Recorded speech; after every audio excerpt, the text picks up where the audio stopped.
Good day, everyone. Today, we will report our assignment 5 titled Multi-Core Computer Models for CPE 413 Computer Architecture and Organization.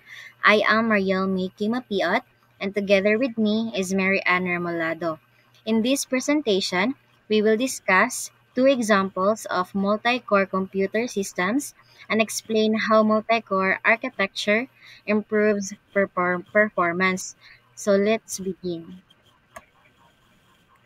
First, let's define what multi-core organization means. So, a multi-core system is basically one computing component pero na ay multiple processors inside, called cores. So, these cores can execute instructions sabay-sabay and meaning parallel processing. So, muna yung key advantage. Instead of one core doing everything, tasks can be divided among several cores, making the system faster and more efficient. So, in short, mas paspas, mas responsive, and mas power efficient ang device. Our first computer model is the Apple Mac using the M2 series chip. So the M2 is an ARM-based system on a chip nga gidesign sa Apple. So it's used in MacBook Air, MacBook Pro, and Mac Mini. The base M2 has 8 CPU cores, so while the Pro and Max versions can reach up to 12 cores. So these cores are divided into two types: high-performance cores para sa heavy workloads and high-efficiency cores para sa background tasks. So, the chip also integrates the GPU, neural engine, and unified memory architecture in one package. So, meaning, dili magkagubot ang memory access because CPU and GPU share the same pool. So now let's look at performance.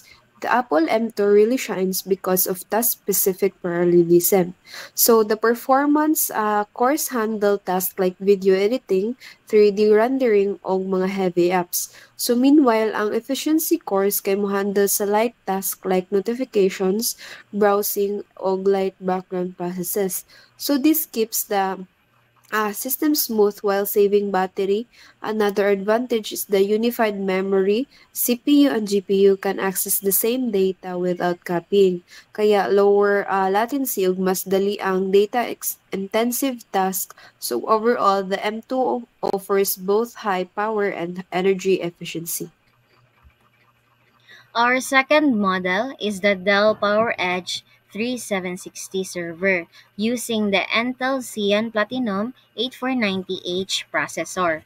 So this is already enterprise level hardware intended for data centers.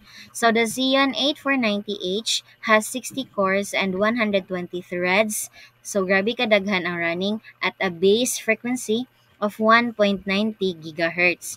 So it supports large DDR5 memory and PCIe expansion for high-demand workloads like AI, databases, and virtualization. So this is a perfect example of multi-core architecture built for heavy parallel workloads.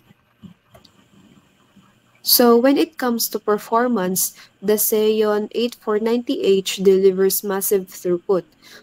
Because it has 60 high performance cores, kaya niya i-run thousands of virtual machines at the same time. So it can also manage complex databases and high traffic web services without lag.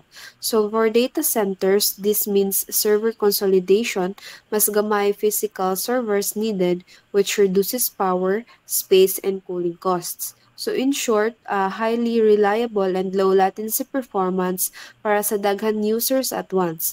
So mao ni ang strength sa daghan og dagko nga multi-core processors. To summarize, the Apple M2 focuses on balance, performance, and power efficiency, perfect for consumer and professional laptops.